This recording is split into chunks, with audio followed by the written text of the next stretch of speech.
Now, as we begin our series of this year, and we're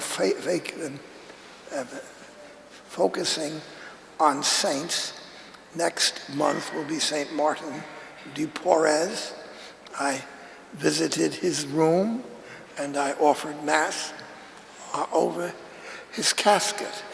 And in Lima, Peru, and we have other Mother Seton coming, the Jesuit martyrs, St. Augustine, Mother Teresa.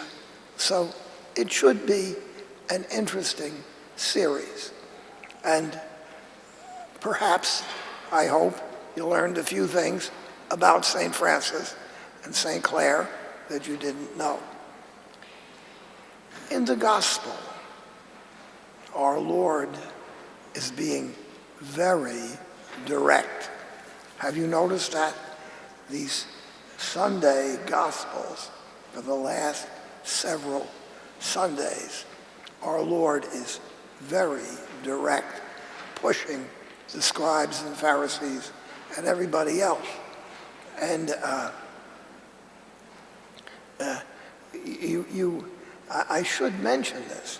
Remember, the New Testament, the words of our Lord and the other people in it, as scribes and Pharisees, and John the Baptist, everybody else, they're all Jewish. Now, we New Yorkers, we grew up with Jewish people. I'm sure there are several Jewish people here today who are Catholics.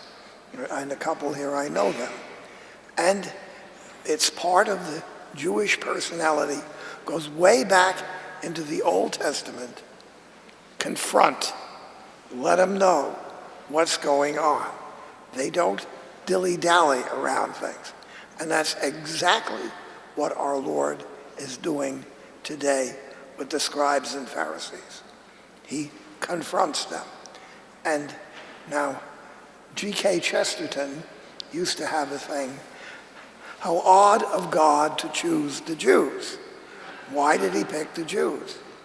Well, because of all the people in the world, they are the ones that are most, by nature and by their culture, to confront things. I see a couple of Jewish converts here, right here today.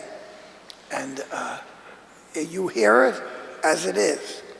And that's a very positive thing.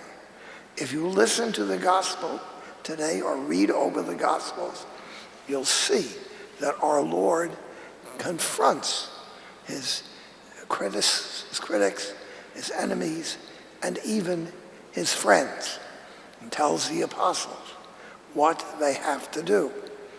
Now, the rest of us wouldn't exactly be like that. Probably many Italian people would be similar to that. But the British, the Norwegians, the Swedes, they wouldn't do that. That wouldn't be their style at all.